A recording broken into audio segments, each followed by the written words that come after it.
자, 그러면 33조 공인인사 제도, 교육제도 나갑니다. 요약집으로 돌아가면요. 요약집은 13페이지.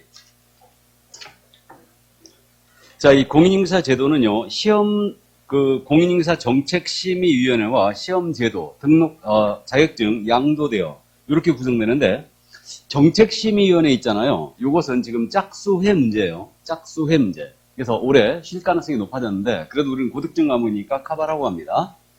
그럼 공인인사 정책심의위원회는 일단 국토교통부에 설치하는 임의기관이죠. 임의기관. 그래서 국토교통부에 시험 대응하는 사항을 정하기 위해서 임의기관으로 지금 현재 이건 둘 수 있답니다. 그래서 둔다가 아니란 얘기예요. 구성은 위원장과 위원으로 구성되죠. 이때 위원장은 국토부제 1차관이 하는 거죠. 1차관이 알고 있고요. 위원회 임명위축은 그래서 위원장 1차관이 하기 때문에 위원장이 직무를 수행할 수 없다. 그러면 이자가 지명한 위원이 직무를 대행하는 거죠. 부위원장이 없으니까. 그 다음에 위원회 임명위축은 국토부 장관이 임명위축합니다. 그럼 누가 위원이 될 수 있느냐? 이거. 그래서 위원회 수는 위원장 1명을 포함하는 거죠. 그럼 기본적으로 포함, 그 다음에 7명 이상 11명 이내를 구성한다. 그래서 우리는 이걸 갖다가 암기를 지금 현재 둘이 합쳐서 18로 기억했죠. 그 다음에 누가 위원이 될 수 있다는 별도로 암기할 필요가 있다, 없다? 없다 하겠어요. 그래서 누구누구는 위원이 될 수 없다라고 내면 이 지문은 틀렸다고 했어요. 그래서 이제 그렇게 이제 푸는 거고요. 봐두기만 하면 돼요. 그 다음에 이제 위원회 임기는 기본적으로 몇 년? 2년입니다. 이렇게 돼 있고요. 그 다음에 위원회 제척 기피 회피. 이것도 생각보다 잘 물어보는데, 위원이 안건의 관련자이다. 배우자 관계에 있다든가 친족 관계가 있습니다. 그러면 제척사유에 걸린 거죠. 그럼 제척사유에 해당된 위원은 여기 스스로 회피해줘야 되죠. 그럼 회피를 안 했다. 그럼 국토부 장관이 해촉할 수도 있죠. 그 다음에 당사자는 기피 신청을 할 수가 있습니다. 그래서 이제 그 점을 또 이해해 주시고, 그러면 자문을 한 적이 있다, 용역을 수행한 적이 있다, 대리한 적이 있다, 감정을 한 적이 있다. 모두 관련자죠. 그렇게 이해하면 되고, 간사는 참고해 주시기 바랍니다. 자, 그럼 여기 심의사항이 뭐냐? 심의사항은, 여기 정책심의에서 심의사항은 시험 등 자격 취득에 대한 사항을 여기서 의결합니다. 그러면 심의합니다. 그럼 자격 취득에 관한 사항을 여기서 심의했어요. 그러면 시도의사는 이거 팔로우 하라고 그랬죠. 그러니까 자격 취득에 대한 사항만 시도의사가 팔로우 하는 거예요. 이게 돼 있고, 그 밖에 중개업 육성이라든가 중개부수 변경이라든가 손해배상 책임에 분양하는 사항을 여기서 심의하고 있습니다. 기타 사항으로는 더 있죠. 지금 기타 사항은 조그맣게 지금 표에 들어가 있는데, 국토부 장관이 직접 시험을 시행합니다. 그럼 여기 의결 문제 거쳐야 되죠. 또 시험은 매년 1회 이상 시행하는데 당일도 시험을 치르지 않는다. 그럼 여기 의결 거치게 돼 있죠. 이렇게 돼 있고, 그 다음에 당사자가 기피 신청 들어왔어요. 그러면 이걸 수용할 거냐 말 거냐, 이거 결정을 여기서 하죠. 그 다음에 마지막으로 지금 현재 절대평가 방식으로 뽑고 있는데 상대평가 방식으로 전환한다. 그럼 여기 의결 거쳐야 됩니다. 알고 있죠? 이 정도만. 자, 그럼 여기 이제 운영에 대한 사항입니다. 넘어가면 운영에 대한 사항은 제적위원회 과반수의 출석으로 개의하고 출석위원 과반수의 찬성을 의결하는 거죠. 이렇게 됩니다. 그 다음에 이제 소집 통보 기억하고 있죠? 며칠 전까지?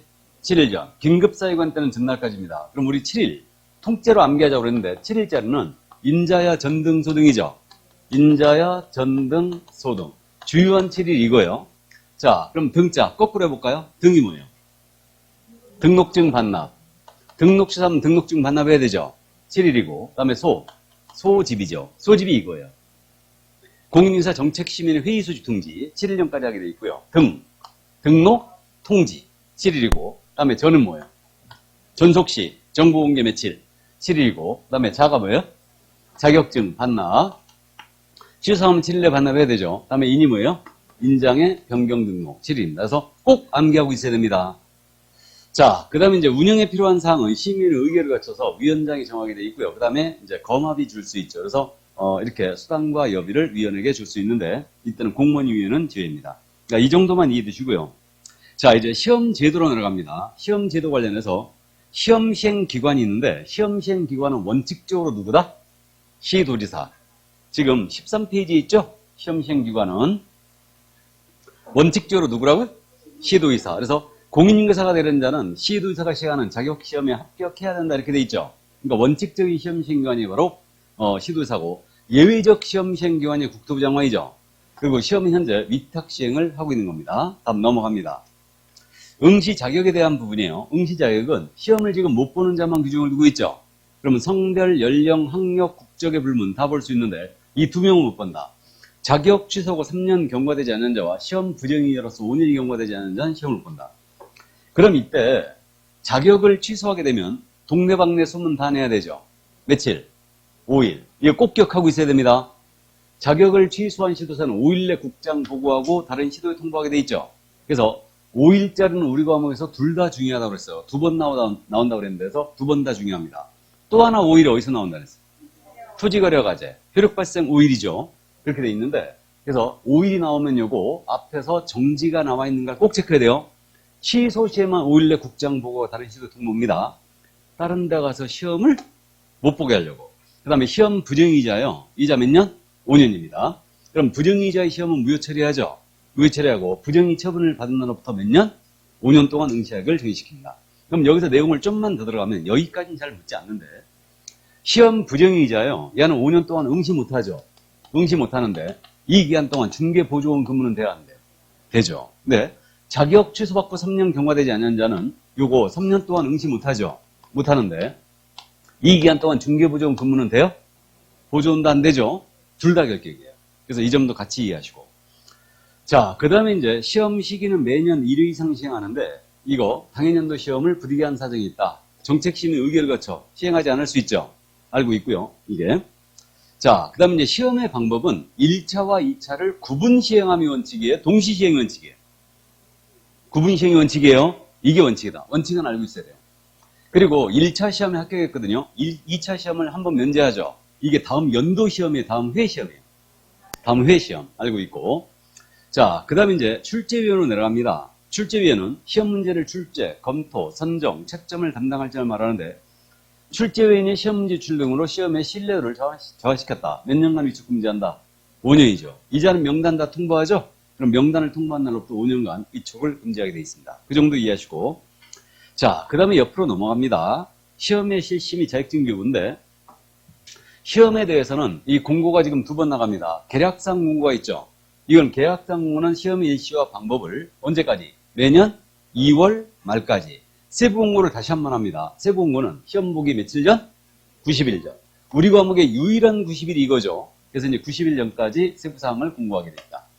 신문, 방송, 일간신문 하나 이상을 공고하고 인터넷 홈페이지에 공고해놓게 돼 있어요. 그래서 이제 그 정도 이해하시고.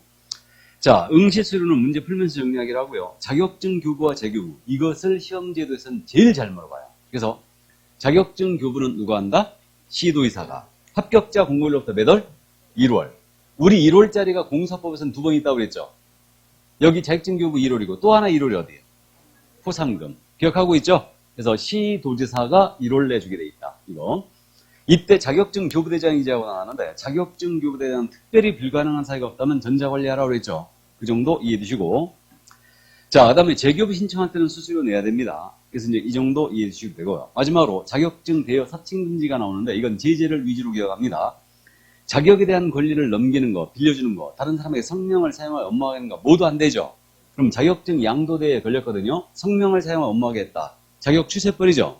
자격 취소권은 교부한 시도사한테 되는 거죠. 교부한 시도사가 자격을 취소하게 돼 있고요. 형사처벌도 받죠. 1-1. 그 다음에 자격증 양도대한 자 받은 자 신고 고발했거든요. 그럼 이 자는 포상금 주는 거 맞아요? 예, 포상금 대상이 되고 있습니다. 이거 자격증 대여는 무상으로 빌려주는 건 상관없습니까? 유무상 따지지 않죠. 무상으로 빌려주는 것도 안 된다. 자, 그 다음에 사칭금지가 있어요. 공인인사가 아닌 자는 공인인사 유사명칭 쓰면 안 되죠. 그래서 이때는 유사명칭을 쓰게 되면 1-1로 처벌한다. 이 정도고 이때 부동산 뉴스 대표 사건 기억하고 있죠? 예, 그래서 무자격자가 부동산 뉴스 대표라는 명함을 썼다. 이거 사칭으로 처벌했죠? 이거 기억하시고. 자, 그 다음에 이제 한 장을 싹 넘기면 판례가 나와 있는데 이 판례 생각보다 잘 물어보니까 이해해 두시기 바랍니다. 그래서 1번 판례가 그거 아닙니까? 같은 판례인데 다 자격증 대여의 개념을 확실히 했죠. 자격증 대여라는 것은 다른 사람이 그 자격증을 이용하여 공인인사를 행사하면서 공인선거를 행하는 것을 알면서도 자격증 자체를 빌려주는 것을 말한다. 이게 바로 이제 자격증 대여 개념이었어요. 그래서 지금 무자격자가 중개사무소에 경영에 관여하고 투자를 하고 이익을 분배하도록 했습니다. 이거 이자로 하여금 업무를 수행하도록 한 바가 없다면 이를 가리켜 자격증 등록증 대여라고 말할 수는 없다. 이랬습니다. 그래서 이제 요거 판례와 대비해서 우리가 기억할 점이 그거라고 했어요. 무자격자로 하여금 중개사무소에 투자를 하게 하고 경영에 관여했다 하더라도 당연히 처벌 대상이 되는 것은 아니다. 근데 무자격자가 주도적으로 운영하는 형식으로 동업을 했다고 나왔어요. 이건 처벌 대상 된다고 그랬죠. 이건 무등록 중개업에서 나오는 판례죠. 그래서 같이 대비하게 하시고, 그러니까 무자격자로 하여금 경영에 관여하게 했다 하더라도 당연히 처벌 대상이 되는 것은 아니다. 근데 무자격자가 주도적으로 운영하는 형식으로 동업했다 나왔어요. 이건 처벌 대상이 되는 겁니다. 이 정도 같이 이해하시고. 자, 그 다음 무자격자가 공사 업무를 수행했는지 여부는 실질적으로 이자가 업무를 수행했는가 이거에 따라 판단한 것이지 형식적으로 따질 것은 아니다. 그래서 3번 판례가 그거예요. 우리 공인중개사가 스스로 몇 건의 중개 업무를 직접 수행한 바 있다 하더라도 무자격자가 작성한 계약서에 이거 도장을 찍어주는 형식으로, 그러니까 직접 업무를 수행하는 형식만 갖췄다. 이건 대여라고 그랬죠? 대여라고 그랬습니다. 그래서 그 점 또 이해두시고. 그 다음에 이제 4번 판례가 그거 아니겠습니까? 무자격자가 자신의 명의와 부동산 뉴스 대표라고 쓴 겁니다. 이거 사칭으로 처벌했죠? 알고 있는 판례고. 5번 판례는 참고해 두시는데, 이게 자격증 대여 개념에서 그거였죠? 자격증을 이거 대여받은 자가 중개한 행위가 불법행위였죠. 이게. 그래서 자격증을 빌린 자가 불법행위를 중개했어요. 그러면 이거 그래도 이건 중개행위에 해당한다고 그랬죠. 그러니까 대여가 분명히 맞다라고 판단한 사건이었습니다. 그래서 5번 판례는 참고해 주시기 바랍니다. 자, 그럼 여기까지 보고 이제 문제를 보겠습니다. 문제집으로 돌아와요. 33쪽. 자, 그럼 대표 유형 27회 때 기출입니다. 공사업령상 공사 자격 및 자격증 등 관한 셈으로 틀린 것은 그렇습니다. 1번 지문. 시도의사는 자격시험 합격자의 결정물로부터 2개월 이내 시도의사 밑줄, 2개월의 밑줄, 시험 합격자에 관한 사항을 교부대장에 기재한 후에 자격증을 교부합니다. 2개월이 틀렸죠? 몇 개월? 1개월. 아주 잘 내는 지문이고요. 정답이에요, 바로. 2번, 자격이 취소된 후 3년이 경과되지 않은 자는 공인중개사가 될 수 없다. 자, 공인중개사가 될 수 없다는 표현 알아두시라고 그랬죠? 공인중개사가 될 수 없다는 표현은 시험을 볼 수 없다. 그 얘기죠. 그래서 이제 그 점 같이 기억해 두시고. 자, 3번입니다. 공사자격증의 재교부를 신청한 자는 재교부 신청서를 자격증을 교부한 시도자에게 제출한다. 맞습니까? 이때는 수수료 납부해야 되죠. 4번입니다. 공사자격증의 대여란 다른 사람이 그 자격증을 위해 공사 행사하면서 공사 업무를 행하는 것을 알면서도 그에게 자격증 자체를 빌려주는 것을 말한다. 판례의 태도죠. 맞고. 5번 질문. 공인인사가 다른 사람의 자격에 성명을 사용하여 중개 업무를 하게 하며 시도의사는 그 자격을 취소해야 한다. 시도의사 밑줄 취소해야 한다 밑줄. 맞습니까? 이게 체크포인트예요. 이게. 자, 그러면 1번 문제로 내려갑니다. 역시 기출문제였는데 공인인사 정책심의위원회 소관사항이 아닌 것 같습니다. 그럼 중개부서 변경하는 사항 소관사항 맞죠? 근데 협회 설립 인가에 관한 의결은 대상이 아닙니다. 그래서 2번 정답이고요. 그 다음에 기피 신청을 받아들일 건지 여부. 4번 지문은 국토부 장관이 직접 시험을 시행할 것인지 여부. 다음에 5번 지문은 부득이한 사정으로 당연히 연도 시험을 치르지 않는다. 모두 의결 사항 맞죠? 그래서 정답은 2번이었습니다.